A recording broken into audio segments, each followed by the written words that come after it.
Welcome to the Dance Lens podcast, where we take a deep dive on all things dance.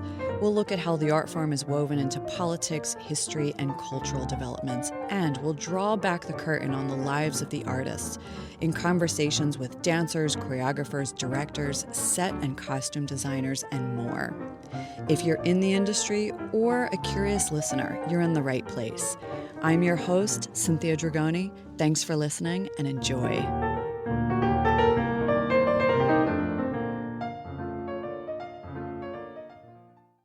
I am so excited to introduce you to our guest today, Karen Valby. Author of Welcome to Utopia, her work has appeared in Vanity Fair, the New York Times, O Magazine, Glamour, Fast Magazine, and Entertainment Weekly, where she spent 15 years writing about culture.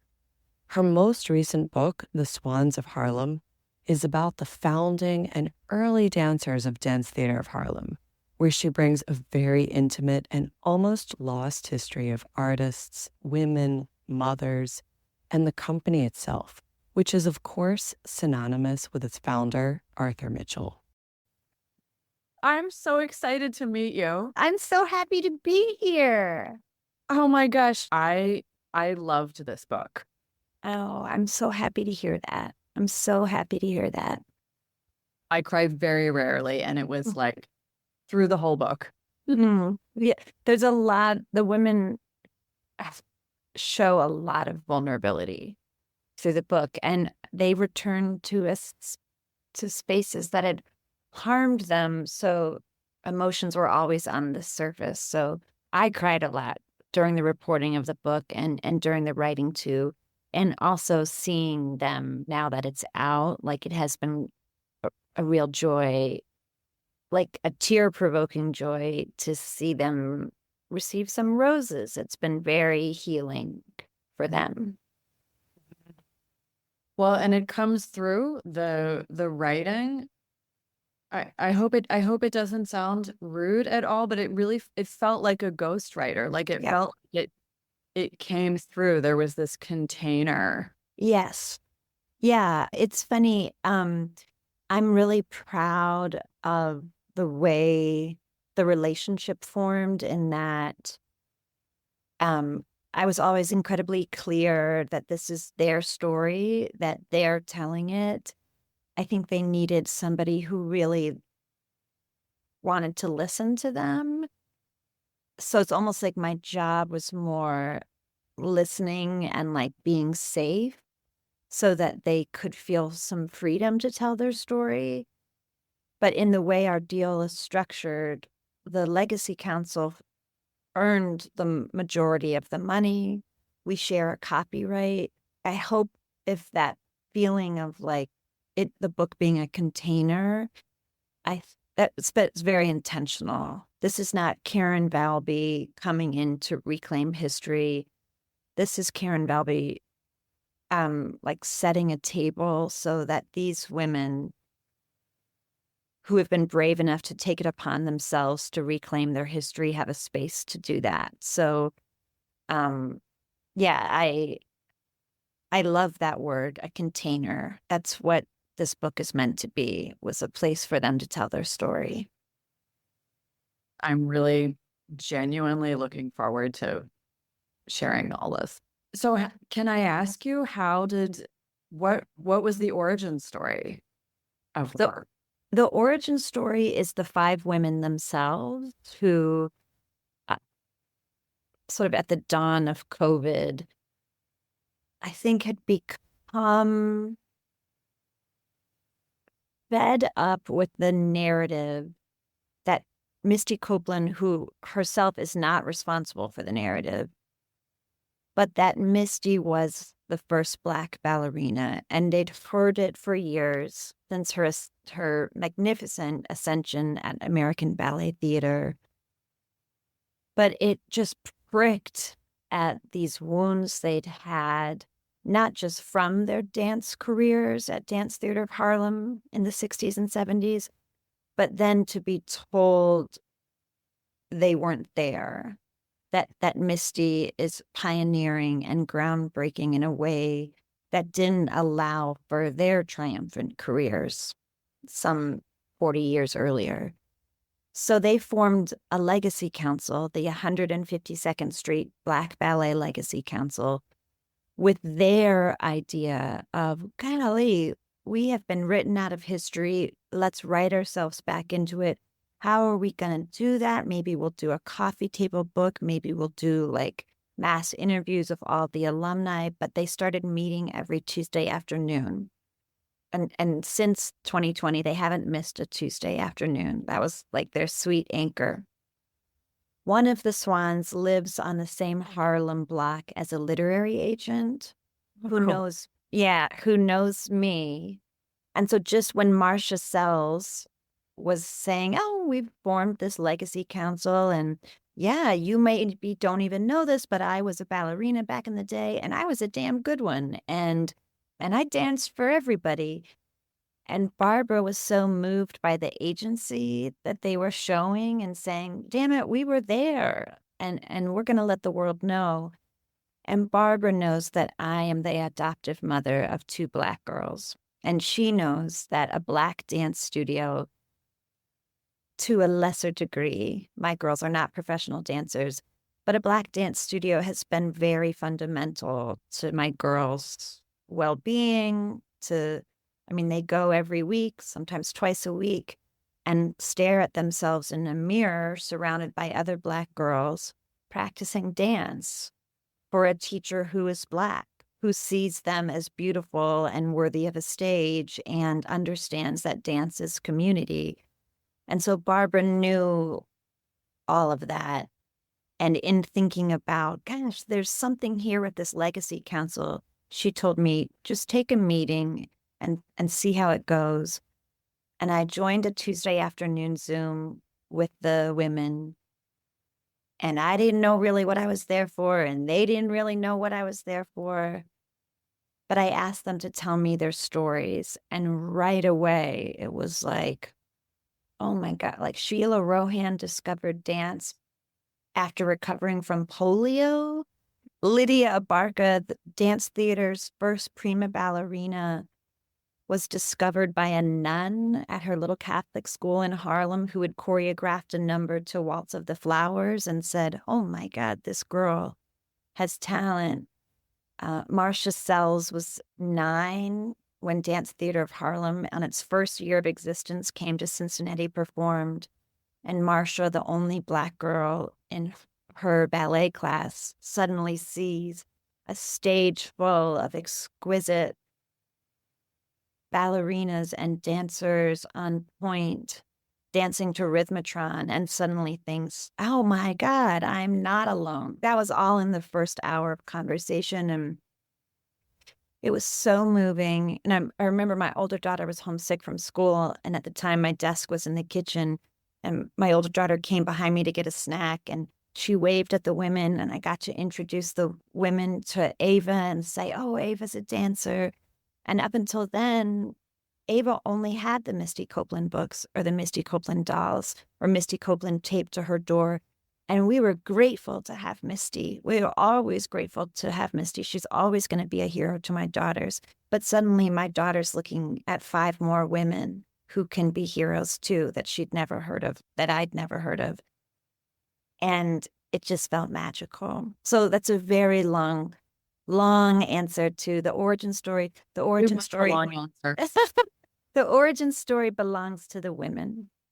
The women made magic happen with their first acts as ballerinas, and they made magic happen again in their third act as they themselves decided their stories had value and needed telling. And I was just the lucky writer who came in and said, oh, tell me everything. I want to listen, and I want to I want to help you be on stage and shine and have the world know you. Wow, it's awesome. And something that I don't remember if I put this in my notes, I think I did, that the writing, this work of art that exists in this container really caught. Was, most ballet dancers, regardless of any kind of category that we divide ourselves into. Most of us have very complicated relationships with our experience and the art form and, these nuanced, uh, complex relationships with our directors. And I try to read all the dance books. And I've never read one that really caught the nuances of that. There's this depth of love and so many other feelings. And that really came through with the stories around Mr. Mitchell. Yeah. And I think that's really enjoyable. It's like the books that I've read before typically kind of falls into two categories. It's here's the magical dream of this thing, and that's important. Or it's, oh, actually, I'm going to show you the dark underbelly, and it's actually all terrible. Mhm. It was so much more nuanced. And as a dancer and a person who really loves the art form and the artists in it, I just really appreciate that was so textured. Oh, wow. Thank you. I do wonder if part of that comes from these exquisite dancers, these women who gave their childhoods to dance, who um, put themselves at Arthur Mitchell's disposal and said, yes, make me an instrument. Yes, I'm replaceable. Yes, my body is always being criticized by you. Yes, you don't see me as a star. You only see me in the core. Yes, you see me in the short cast, but I want to be in the tall cast. Yes, why can't you see me in this role? Like I have more to give you. I think they were able to tell those stories to somebody who is a layperson, who I enjoy dance. I marvel at dancers. I'm not a dancer. So to me, all of it was real. Like when Carlia Shelton Benjamin would talk about getting lost in the music and almost like her body would join the music and she would enter a state of flow and all of that perfection she strived for suddenly was, and it wasn't a striving, it was a being. That to me, that deserves reverence, that dancer's love for the art. I also see her as a girl who turned on her body because her artistic director wanted her bone thin. Um, it's almost like both things can exist. You are so, your passion is so sincere and so enviable to a layperson. Like when they describe moments on stage or moments within their body or challenging their body or pushing their body, it does sound sacred, like it does sound sublime. And I don't have a relationship with my body like that. And I've never been able to express myself like that physically. I almost feel trapped within my body as a non-dancer. And so that those details are magic. And also when they talk, sometimes I would think, oh, I hope my younger daughter moves on and dance. I don't ever want somebody to measure her body or I don't want somebody to make her turn on the shape of her thighs and so and yet every time I would ask the women, was it worth it? Would you do it again? And they all said yes, because that quest for perfection wasn't just about pleasing an outside source or an audience or a parent or an artistic director. It was some very personal relationship between the girl and dance, the woman in dance. And I think one of my favorite interviews was with Sheila Rohan, who is the oldest of the ballerinas and had such a crazy story in dance, in that she began her life as a professional ballerina as a 27-year-old mother of three, lied to Arthur Mitchell about her age and the fact that she had kids, and described how when she was 28, first performing with DTH, she was so nervous. She had like such incredible stage fright in the wings, and her knees would knock. She was so scared, and I don't belong here, and I'm not good enough, and I'm not, my feet are burning. Like she would come off the stage after dancing Allegra Briand and just be crying and screaming. But she was grateful. She was learning. She was there. She wasn't a star, but she was dancing. She's the only one of the five who kept dancing her entire life, to the point where even in her 70s, she was performing with the likes of Carmen de Lavalade in a group they had formed for dancers over 60. And she described how, as a 28-year-old, you go on stage and you just think, please don't mess up. Please like me. Please be good enough. Please remember the steps. Please, please, please, please. Approve of me, validate me. And then she described being a dancer in her 70s, and she went on stage at Aaron Davis Hall, and she described it as an offering. And I know who I am as a woman. I know who I am as an artist. I know what I am trying to express to you through dance. Take it or leave it, but I am giving it to you with my whole heart. And that's something that makes me wish. I mean, how many times I heard dance is a short career, a dancer's life, have it. Well, why? Because there's so much still for a dancer to tell and communicate as they grow themselves. And so when I say like, oh, I wish my daughters, I hope they don't choose dance. Part of me is, well, I hope they choose what dance can be for them. Right. And maybe it doesn't have to be these two narratives of this punishing underbelly that you brought up that, drove Kirkland to starve herself or to madness, or maybe it doesn't have to just be this reverential thing that, Balanchine and maybe it can be complex and be like we can talk about the complexity and like what we lose when we only need it to be dark or we only need it to be ethereal. What is real about the dancers on stage? Yeah, well, and I think a lot of those limitations that exist within the industry, they are arbitrary. Like in certain forms of maybe all of them, I'm just not an expert, but classical Indian dance, they have all the generations are on stage.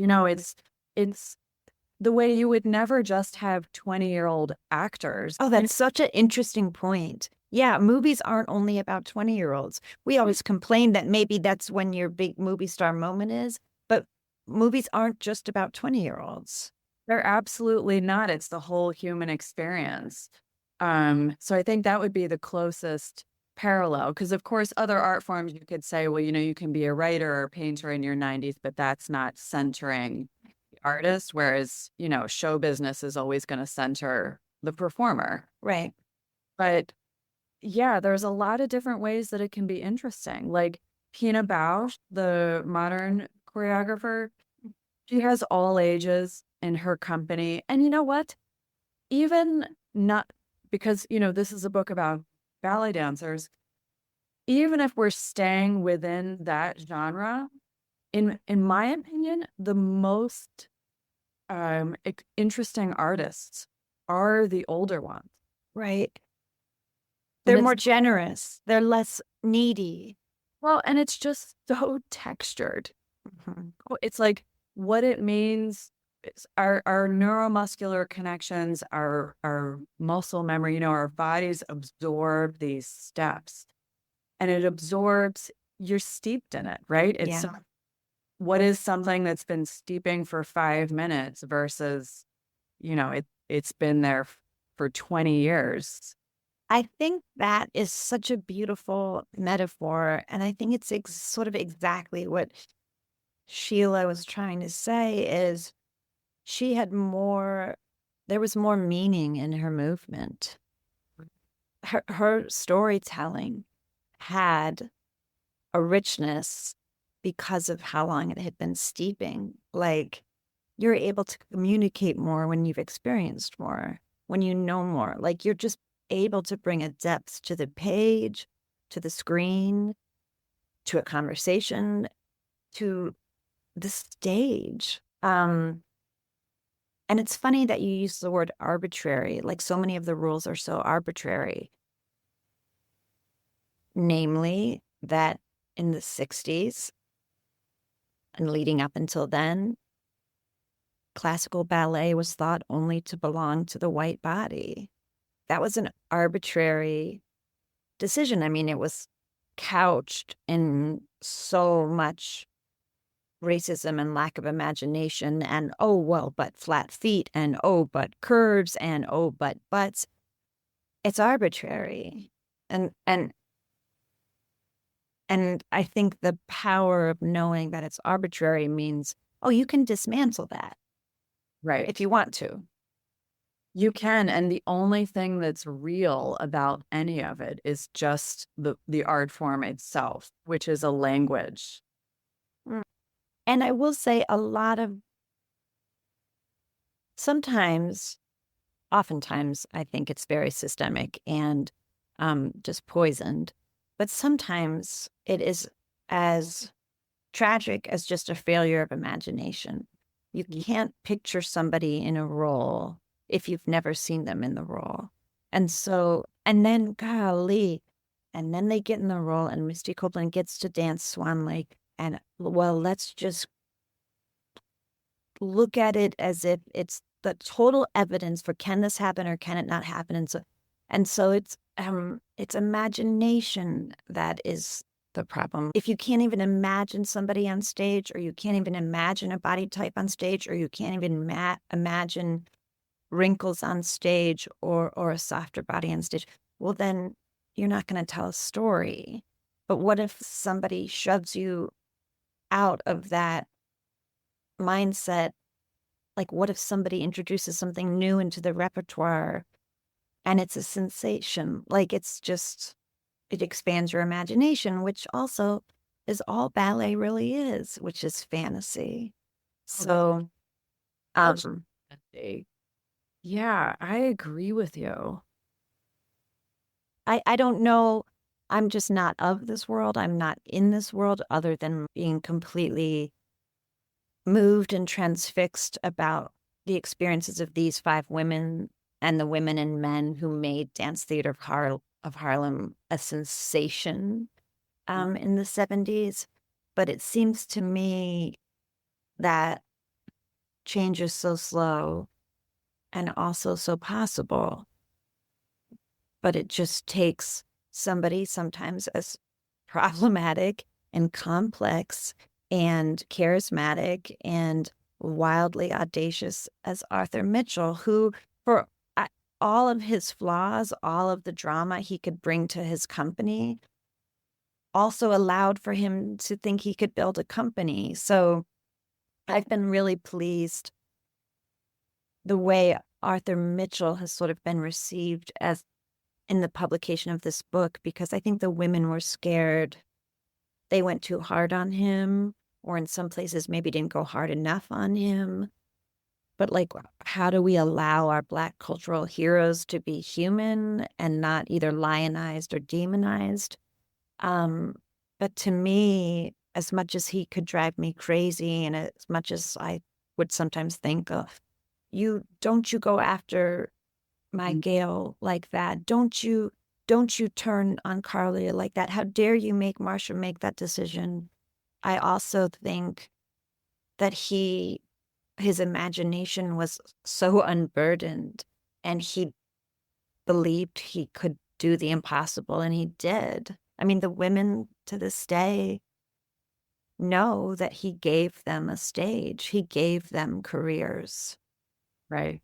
And sometimes he took them away too, but he was he he kept his promise to them. Lydia Barker was 17 when she stepped down the church basement steps to his first audition in Harlem.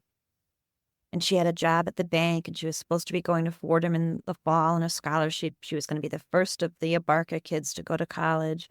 And he got a look at her, and she's the most beautiful woman that has ever lived. Like Lydia Barca is like a confection of a woman with that very traditional ballet body.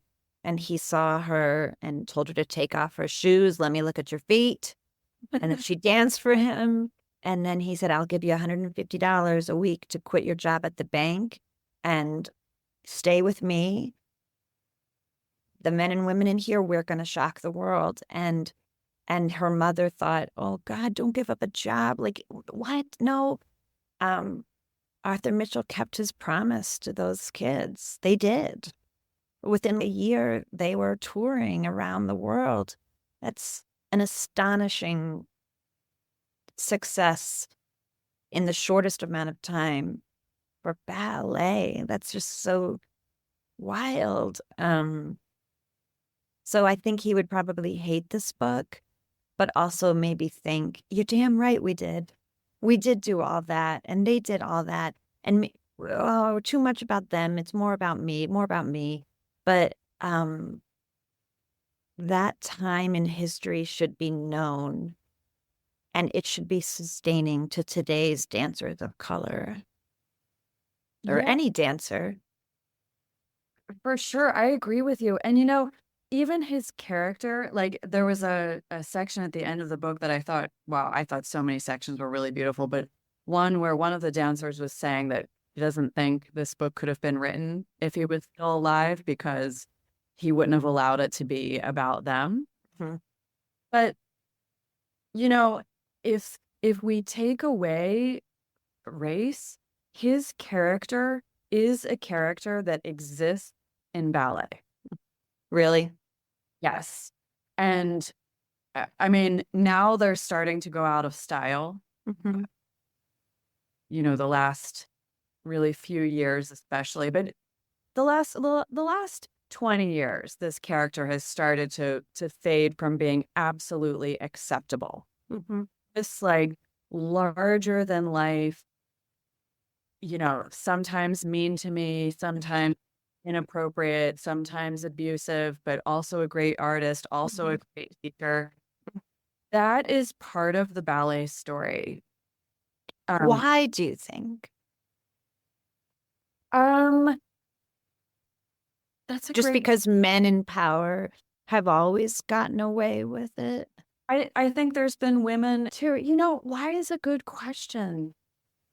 It's probably layered. I mean, there's talk about vulnerability. The dancer comes into the studio, their bodies are basically completely exposed and the mirror, and then you have to every day push yourself to the edge of what you can do, which means that every day you're exposed, your abilities are vulnerable every day. Wow.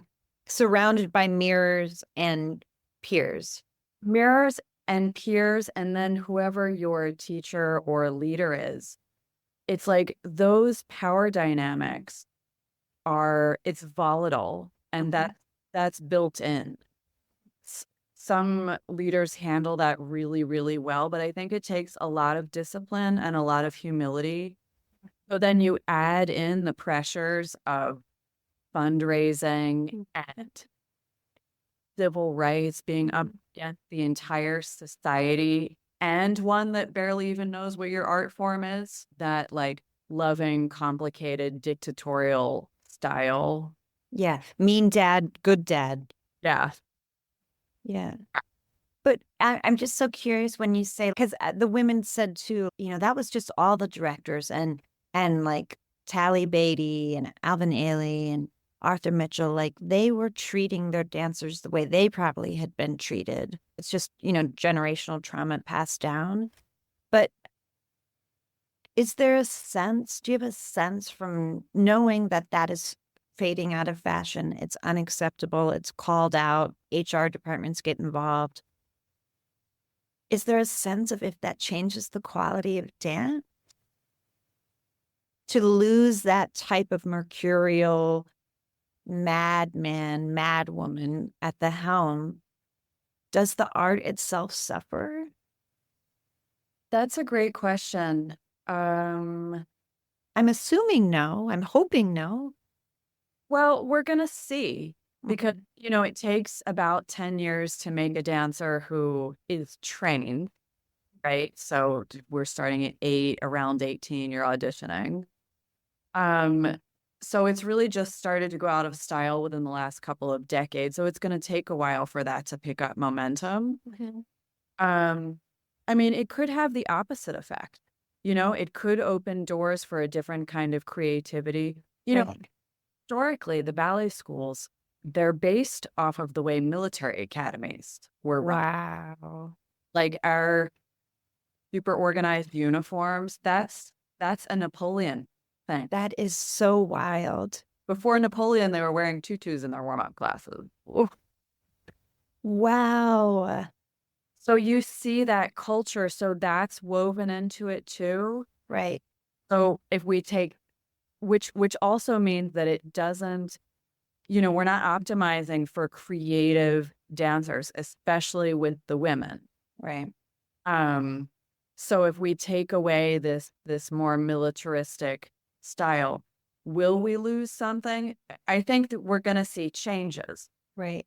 But also at this point, we have so much technique. It's like we might just flower. Right. Right. And it's like it's not saying, oh, we're taking away abusive patterns of behavior. And so now you're all snowflakes who just don't show. Like maybe it's just we're gonna not operate in a culture of fear and punishment. And maybe fear is actually a creative killer. Right. And so that doesn't mean standards change or expectations of excellence change. It's just we're not going to be mentally torturing you. Yeah, it certainly doesn't have to mean that. It's Right. like with so many things in life, there's a razor's edge. Hmm. I feel like it's a lot of the same questions that could come up with parenting. Right. Right. How I love you and keep you on this, you know, we are not friends. Right. But that doesn't mean I have to slap you in the face. Oh, so interesting. So beautiful. Well, yes, these women's stories definitely are of the time of you want to you want a union? Get out of here. You want me to not like publicly castigate you and just rip your body to shreds in public? Get out of here. I'll do what I want. Um, I will say one thing Arthur Mitchell had that it sounds like is unusual at ballet companies is he did have respect for that. He wasn't going to have scandalous romances with his dancers.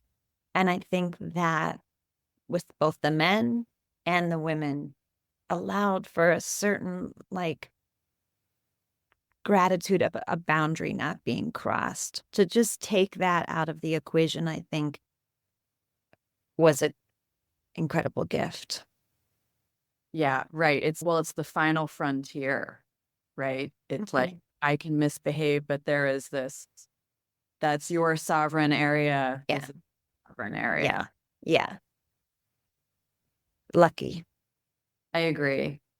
I agree. And I'm sure a lot of it was our mission is too important to muck it up with scandal. And I'm sure some of it was just internalized like homophobia or like of just I think Arthur Mitchell remained a performer from the first time he got on stage until his passing. Like he was never not performing or being Arthur Mitchell or being an ambassador representing, which I will say as a white woman, it's fascinating and and tragic, especially as I try to parent my daughters in a way that is useful to their developing their own sort of racial identities in the world. The women were always told by Arthur Mitchell, you represent something bigger than yourself. You're ambassadors. We're proving people wrong. We are representing. And they honored that role and they took it seriously and they considered it part of their civil rights activism. That was their version of marching in the streets. But I think something that came up over and over again in the book was you had the mantle of being a ballerina, which is about perfection and appearing effortless on stage. Don't see the grind. You don't see the blood and sweat. You don't see the busted toenails. You're there to look to to to look effortless, in flight, not grounded by the gross forces of the rest of us messy human beings. And then you had to also be perfect as a representation of your people, as an ambassador. And so after their first act of their professional dance careers, they have to learn to wrestle with who am I off stage? Because what is being off stage but being confronted with the fact of your just gross imperfection as a human being, and learning to forgive the fact of your pettiness or your fragility or your neediness or your whininess or your depressiveness or your anxiety. And so I think some of the moments in the book that really blew my doors off were when the prima Lydia Barca privately called me to just sob into the phone about finally sharing the fact of her alcoholism and how dark it had gotten there for a while. And she's sort of trying to muster up the courage of, should I share this in a Tuesday meeting with the women? Will they think oh, here goes the prima again, trying to make it all about herself? And I mean, it's her choice, but I said, I just don't see how sharing the fact of your sobriety and how hard won that is and how proud you should be is distancing to your friends who have known you for 50 years. You're sharing something true, and friendship is trusting that your person can see your wounds and your holes and not resent you for that or not judge you for it. And as soon as Lydia got on the phone call and started crying and telling her stories, I mean, the women were so calm and received it with such love and tenderness. Weren't, what? We don't talk about that stuff. We're in best. And then immediately the meeting ended, and one of the other ballerinas calls Lydia and says, "Oh my God, me too." And I thought I was the only one. And it got so bad there for a second. And I can't believe we have shared that this whole time and never talked about it. And so something that I find ironic about the book is is that it's about these like beautiful women like in states of like flight and lightness, like everything is aloft. But then it was almost like getting further and further away from that that time in their lives allowed them to really let go and be light and release themselves of shame, release themselves of disappointment that their careers hadn't done more for them, release themselves from disappointment that they weren't Arthur Mitchell's favorite, release them.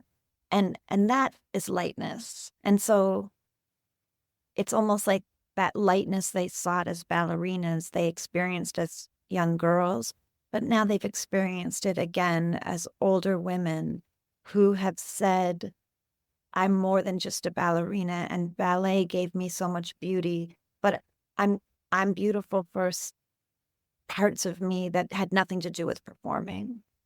And that's true weightlessness. So I don't know how I got on that tangent, but I'm so struck by the word perfection that comes up so much in my conversation with ballerinas, like that quest for perfection. And it's sort of counterintuitive to what we human beings have to make peace with in our everyday lives, which is we are not perfect. We're in fact wrestling with the same thing as our neighbor, with our bus driver, with our kid's teacher, with our kid, like learning how to forgive ourselves for being imperfect. It's the opposite of being a ballerina. There's a saying in ballet, you'll frequently hear it attributed to Martha Graham, saying that every dancer dies two deaths and that the first one is more painful. So when they stop dancing, Whoa. so it's like that feeling. It reminds me of these Eastern beliefs around our own human death. Yeah. And to say, even if you've stopped performing, who's to say you're no longer a dancer? It does sound, and again, as a layperson who I'm so struck by that saying. To me, it seems so sharp and so tragic, Mhm. um, and so full of grief, but also awe for what is the magic of a dancer's life. And yet, I want to reimagine that statement as less a dancer knows two deaths, as like a dancer knows two releases. Like that it can be a setting down or a giving up, to God or to the clouds or to energy. Um, that this period of my life is over, but that doesn't mean I'm not still a dancer in my heart or in how I listen to music or how I walk down the street or how, the women would laugh, like, you can dance serenade in a chair. Like that sometimes music comes on that they are just still so swept into the grandeur and their spirits are still doing the movement. I think the word you used was integrating, and I feel like that's what the women tried to do in the book was they tried to integrate their magical, glorious, rock star, sublime experiences, and hard and infuriating and confounding and grueling experiences as professional dancers. And they tried to weave it into their selves that went on. And and I think what had been a block, most particularly for the two women who struggled with alcoholism, was they didn't know how to weave it in. And so it just jammed up and so much like scar tissue and pain built around it.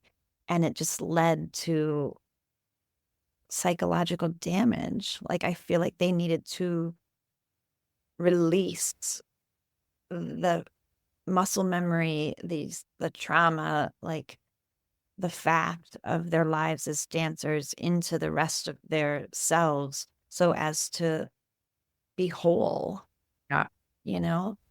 Um, and and it's funny, like Lydia Barker, who was the prima and the star in all of the Balanchine ballets and danced with Arthur Mitchell and was on the cover of Dance Magazine and, was often tried to be recruited to go to City Ballet, but wanted to stay where she felt seen and whole. She still talks, I just wanted to be a star. I wanted to be a star.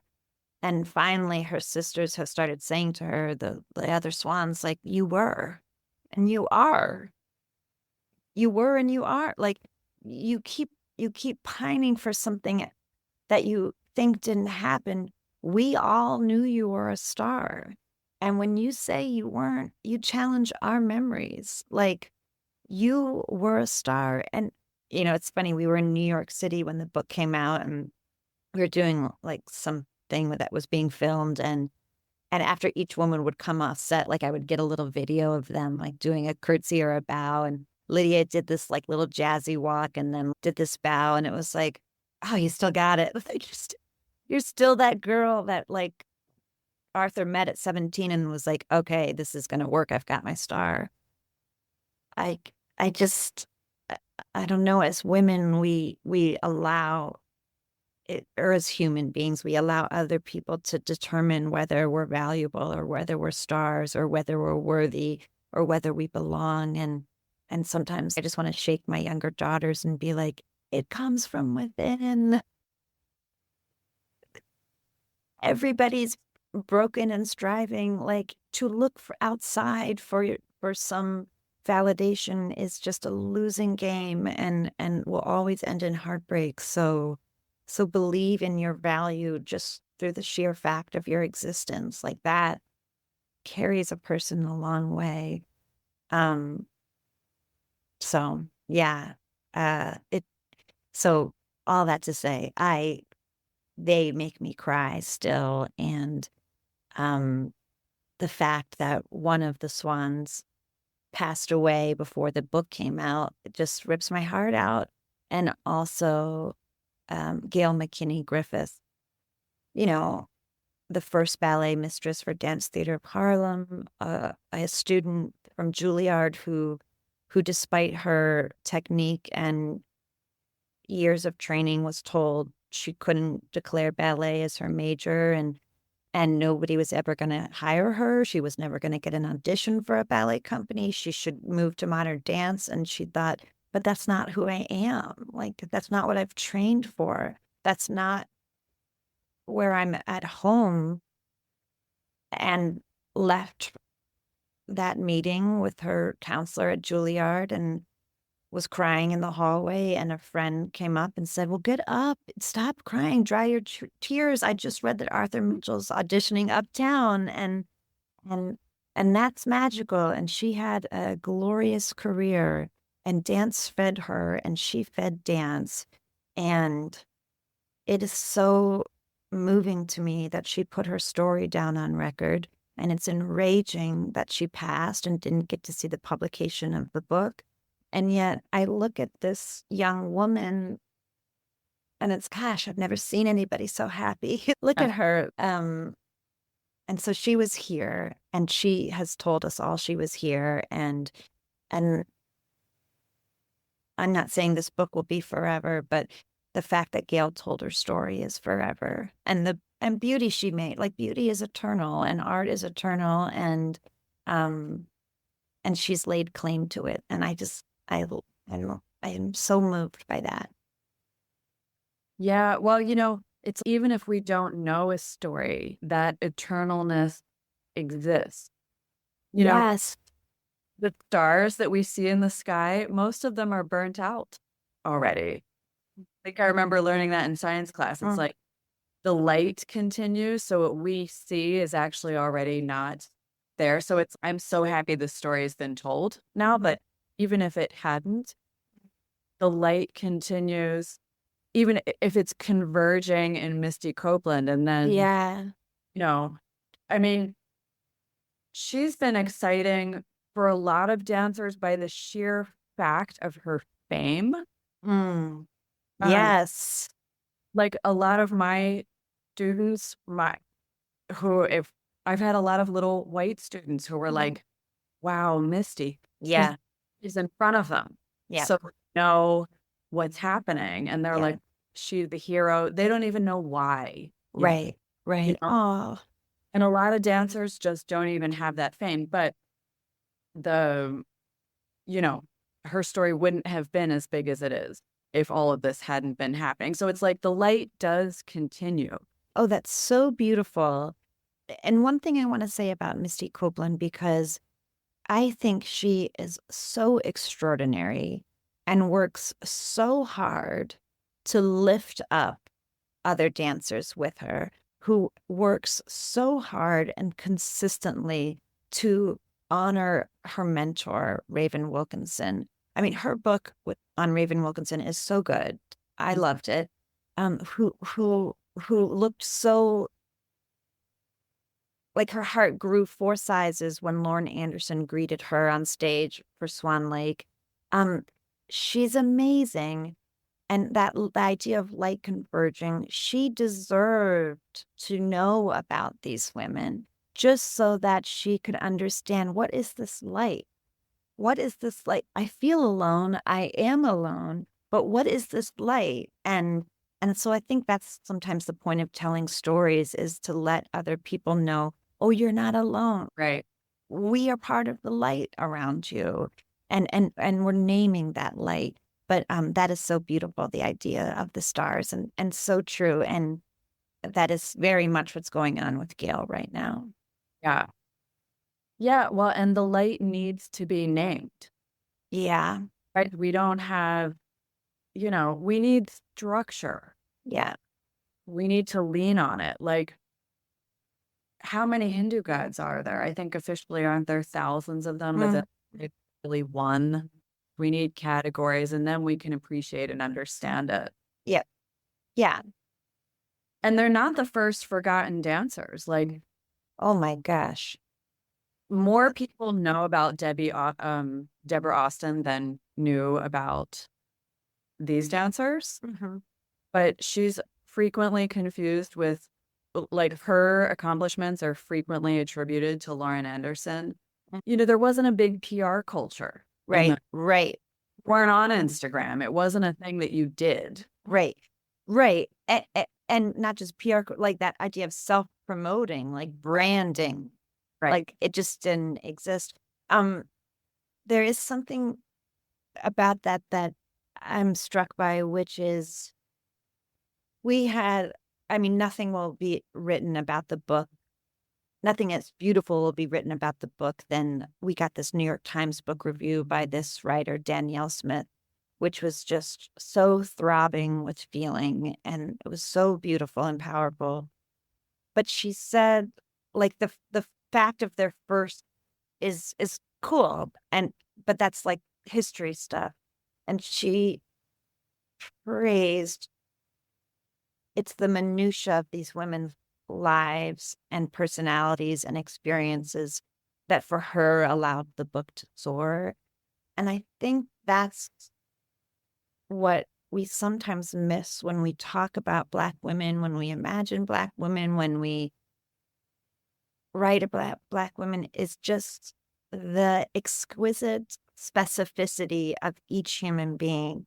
And so when we lose that, then Deborah Austin becomes conflated with Lauren Anderson. Right. Because they haven't become specific people, which I know happens all the time with dancers. Dancers are seen sometimes as just bodies on the stage and not. But that was a joy of the book, was talking about 5 deeply specific, profound women.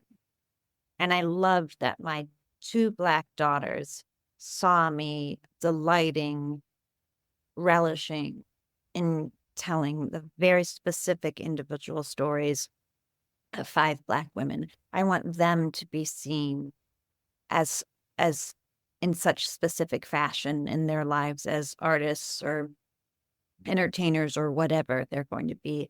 I don't want them just to be like the Black girl. I mean, I know that's a wish for every human being, is to be seen as like complex and whole, and that it's not possible in this world, but it's a wish. It's a wish that just it entails a lot of care.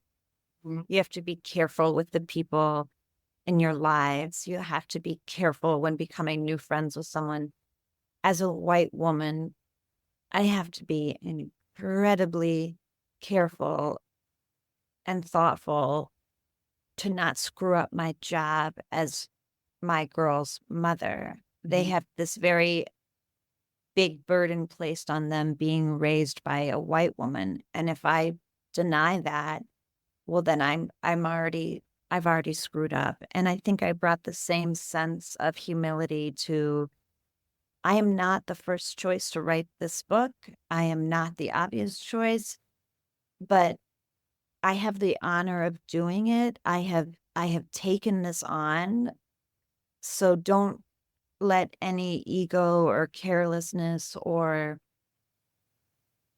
selfishness get in the way of of what's at stake. And so I almost felt like it's been very gratifying to see how Black women have received this book, that have reached out to me. I'm not speaking as like a monolith readership, um, but it feels like, okay, I I didn't screw this up too bad. And maybe I'm not screwing my girls up too bad, And that just takes a lot of care. So, uh, Yeah, well, the level of love and really I think humility is a good word. It doesn't register that an ego is endeavoring to stay out of the way. It was just nice. it was just like I got on a river and went on Mhm. the river with these women and with this art form Mhm. and even with Mr. Mitchell, who I never had the honor of knowing. I have friends who have danced for him and all of these stories, I mean, they sounded familiar. Mhm. You know, we have optioned the movie rights. I don't know if anything will come of that. You know, the women are really hopeful. We're trying to keep it manifested. But it is sometimes we do talk like, wow, whoever plays Arthur Mitchell's really going to get an Emmy or is really going to get an Oscar. That is just what a character. What like a force of nature, good and bad and all in between. Like, you know, what a lighthouse of a person, what a hulking figure of a person, what a laughable figure in some ways, like God, the ego on this guy, and like what a beautiful physically, what a wonderment of physical beauty and talent. I would have done it. People are always like, well, what's your favorite ballet? And I would have loved to see Dance Theater of Harlem perform Serenade in 79. And I would have loved to see Arthur Mitchell dance Puck in Midsummer Night's Dream. Like, um, those would have been lightning in a bottle moments as an audience member. Trying to think about who would play him. I feel like we'd have to start with the cheekbones. And Exactly. And we always talk about this and um in COVID, like one of there just kept being like tragedy upon tragedy in COVID. Atrocious things kept happening in the world as like death counts were rising and Black men were being murdered and protests were being like denigrated and then I remember going online one evening and it was like Chadwick Boseman died and he had cancer and Black Panther, like my kids here, like he died. And just, you know, whenever we like are silly with each other and talking about casting, I'm like, oh, Chadwick Boseman would have been so like his face and like the cheekbones that like were like rocks. So so I mourn Chadwick Boseman for a lot of reasons. One of them being, oh, he would what an Arthur Mitchell he would have been. I think it's related to what we were talking about at the beginning of the conversation about, like why don't we have dancers at all stages of life on stages? It's like the idea of the art form becomes calcified. Yeah.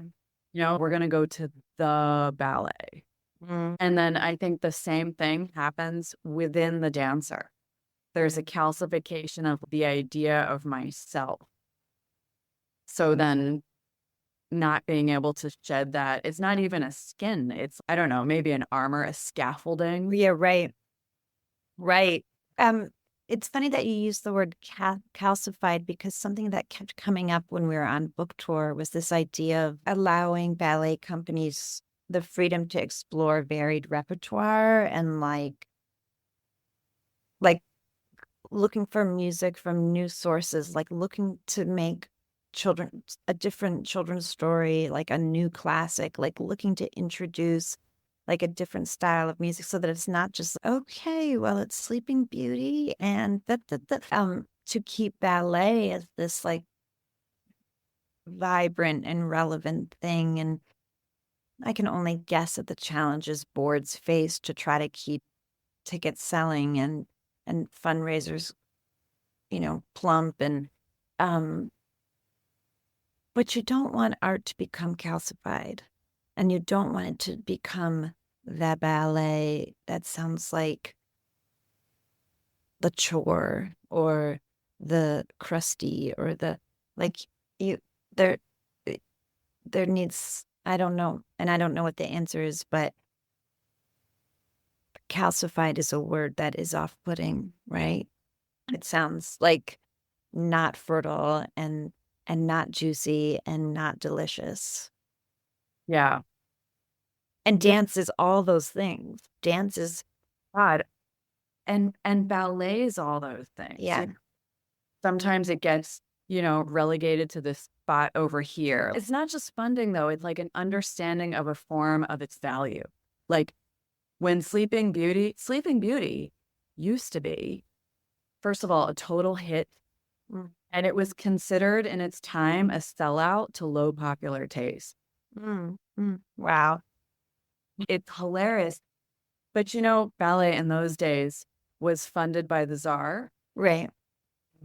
You could try things, so it's a whole other, we could talk for 10 hours on the complexities of those difficulties. In Philadelphia, we had an amazing conversation that was moderated by Shelley Power, who's the executive director of the Philadelphia Ballet. And she's so elegant and so warm and so smart. And I just think it sounds like she didn't speak like this, but what a job she has and she's a former dancer, but um, to keep ballet to keep ballet as ballet and not the ballet, but to take advantage of when the ballet is good for fundraising but also to make ballet belong to everyone and to mean that, and it just sounds hard. I know a lot of very educated people who don't go to ballet, but they will go to opera. Okay. It isn't like they can't sit through a long show. Right. Right. So there's this fringe quality. It's like people don't even know what it is. Then how do you create commercial opportunities? And I mean commercial in the most basic sense of the word. Right. Right. And something that parents see reason and value to put their children in.